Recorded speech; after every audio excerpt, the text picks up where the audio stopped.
Okay, Capricorn, you guys are up, and this year is all about you.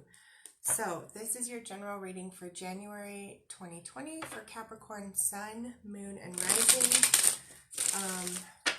Capricorn kind of has the stage, the whole world, the whole world stage, the whole year.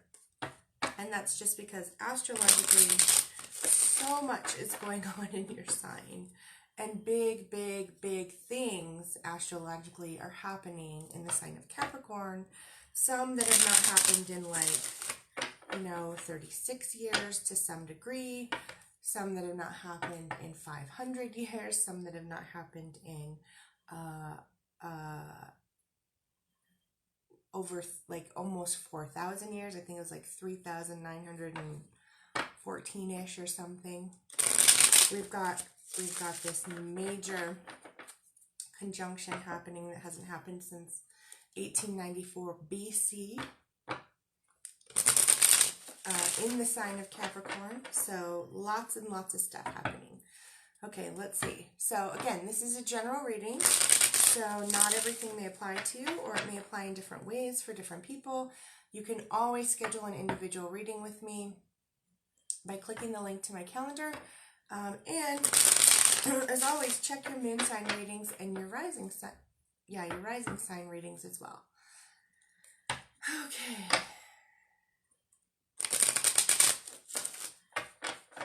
Capricorn, Sun, Moon, and Rising. I actually have Capricorn Moon.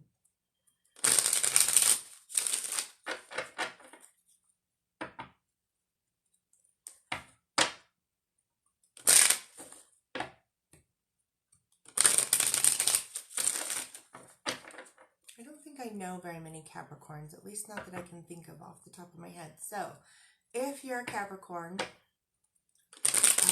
let me know in the comments. And if you know a Capricorn, please share this with them or tag them so they can see it. Almost.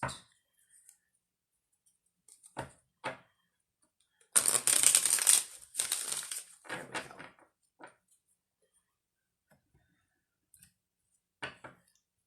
Okay, here we go.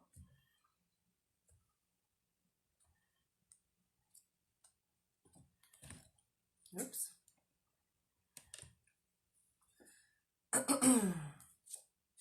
Ooh.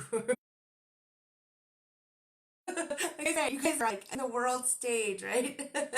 And right at the center of whatever you have going on this month is the world card, right? So you're like at center stage here on a global level to a large degree.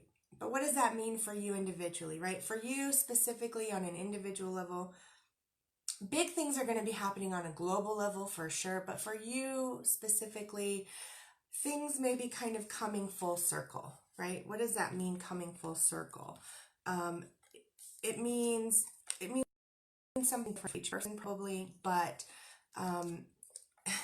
so it means having worked through certain areas of your life that may have been uncomfortable, but have led you to the direction of what you want. And that coming full circle, it means working through issues where you may have felt stabbed in the back in some way, or maybe even actually had physical back pain, and that kind of coming full circle. It's all coming full circle means working through the painful things, letting go of the things that no longer serve you, or no longer, or have like fulfilled their purpose and are just no longer necessary. So letting go of those things and making space for the new, right? So coming full circle in what you kind of came here to do on a large degree. So building this new foundation of who you actually truly are, and getting your hopes and dreams and wishes fulfilled. And it also has to do with nurturing yourself emotionally, right? That's always going to be the case. Nurturing yourself emotionally is always going to be the case anytime you're working through something painful. Obviously, that's going to be like the number one thing to do. God, I'm sorry. This is like shaking so bad.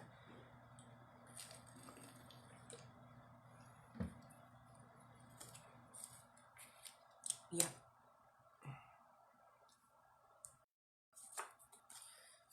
Okay, so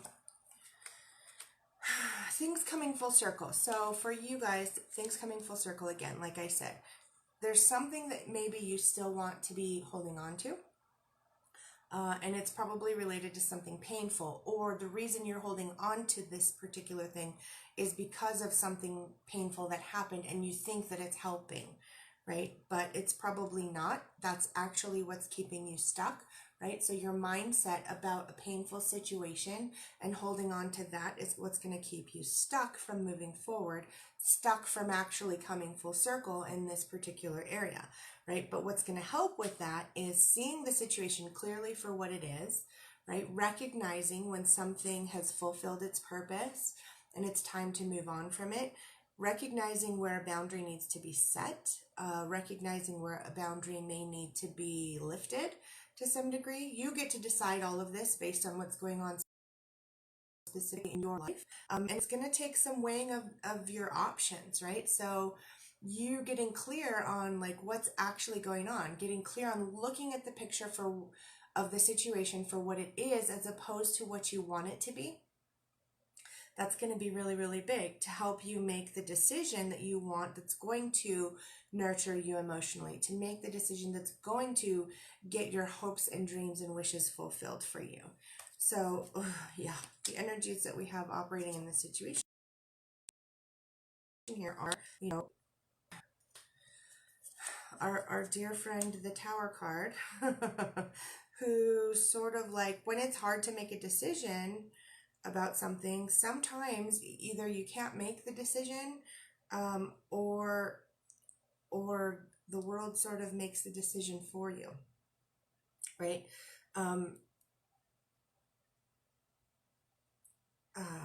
Okay. And again, so that's going to be in a case where if your mindset is the thing that's keeping you stuck and you're holding on to something that's keeping you stuck, that's when the Tower card's going to step in and be like, psh, we're wiping the slate clean here, because you may be receiving messages that this is fulfilled its purpose, this time has come, this is what needs to end and go away. And if you're still holding on to it, then something's going to come in and sort of pull the rug out from under your feet. So that's not the comfortable way to do things, right? But it happens. It happens to everybody at some point, at several points in their lives, probably. And again, it doesn't happen with the purpose of punishment. It happens with the purpose of awareness, to bring about awareness and to help wipe the slate clean for you so that you can see the picture clearly for what it is as opposed to what you're hoping it is or wanting it to be.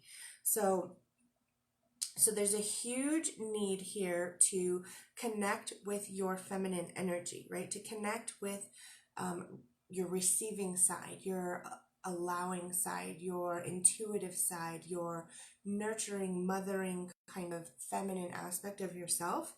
That's going to be very, very helpful in weighing your options. That's going to be helpful in seeing a situation for what it is.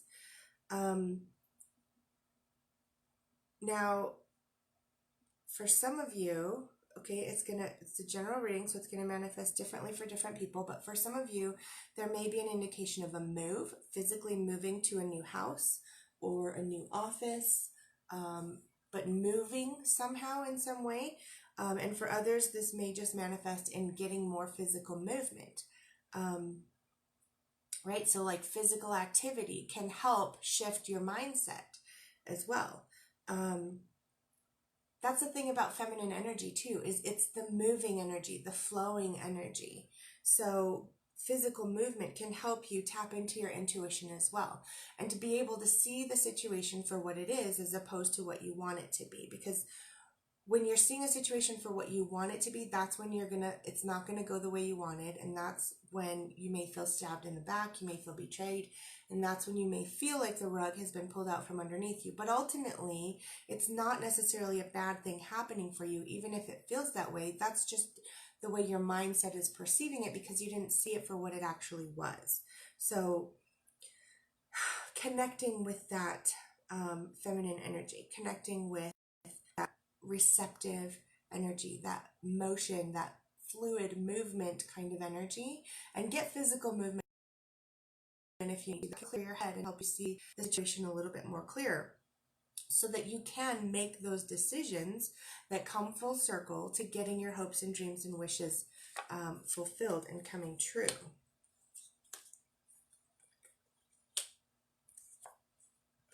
Yeah, okay. So for a lot of you guys, there's going to be this pull between feeling like you're preparing for battle and feeling like you need to rest.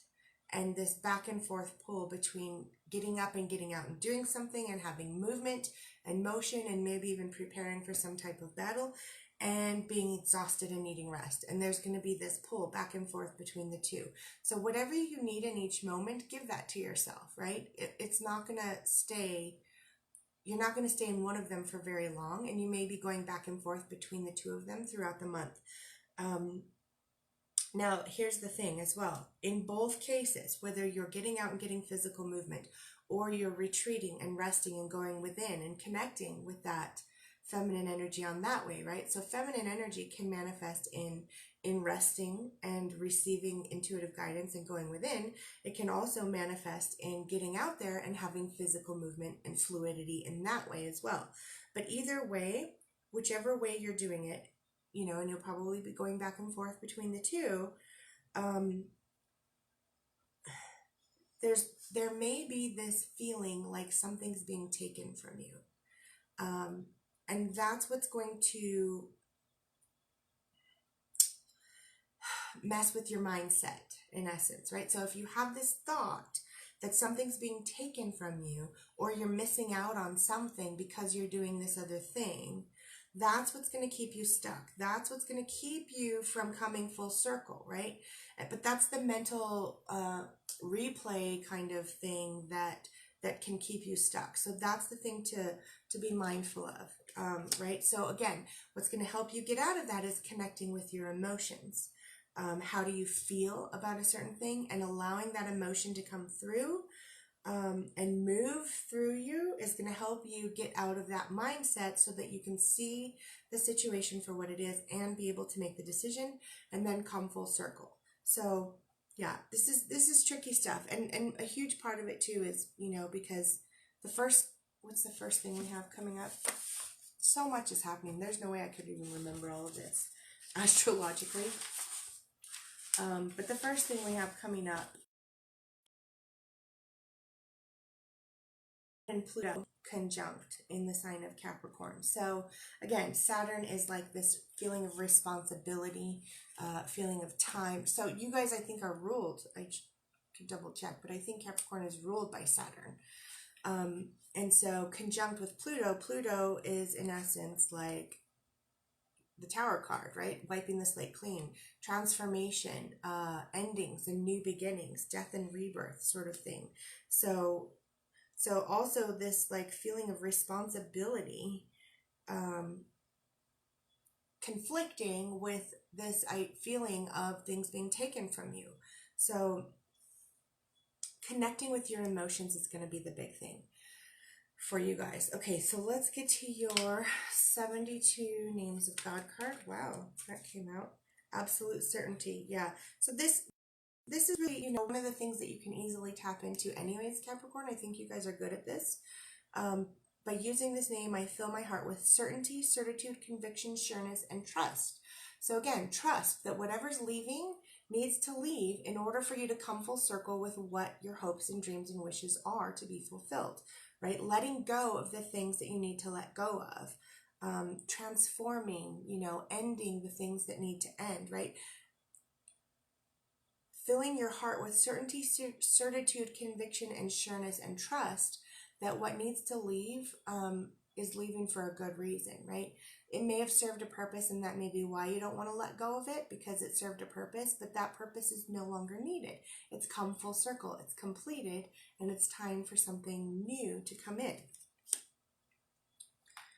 Alrighty, let's do your inspiration card.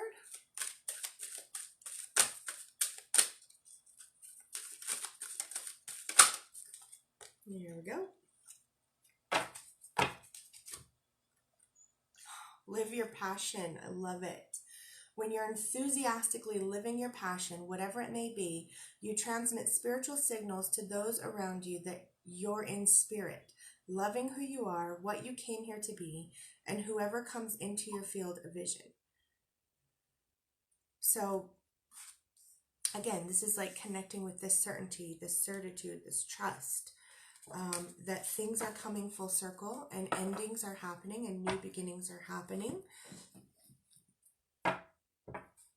And getting out of your mind that's keeping you stuck. So feeling the feelings, feeling the emotions and allowing them to pass through you is what's going to help things come full circle. All right, let's get to your romance card.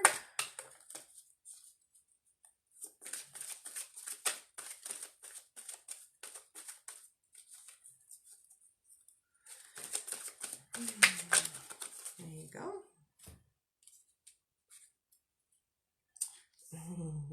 Finances and career. Financial issues are a factor now in your love life. So, again,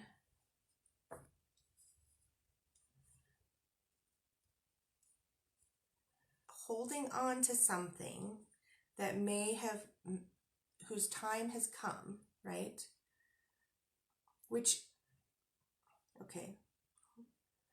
Okay, so holding on to something whose time may have come is going to stop that cycle of things coming full circle, right? And that's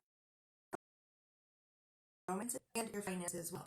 And financial issues can be affecting your romance at this time. So as you move through things and let go of the things that need to be let go of, that's going to affect your finances, which could affect your romance. So, and again, it's a general reading, so this is going to manifest differently for different people. But, you know, if you have financial situation where, you know, maybe you don't have as much to go out on dates or whatever, or to take the person that you're already currently with out or whatever, there's other things that you can do, right? So seeing the situation for what it is as opposed to what you want it to be is going to be helpful in you making decisions and how things can either positively or negatively affect you moving forward, and things coming full circle in your life. All right, there you have it, Capricorn. This is your reading for January 2020. Thank you guys so much for watching. If you know a Capricorn, please share this with them, tag them in it. If you're a Capricorn, let me know in the comments. I don't feel like I know very many Capricorns, so let me know. All right, thank you for watching. Love you guys.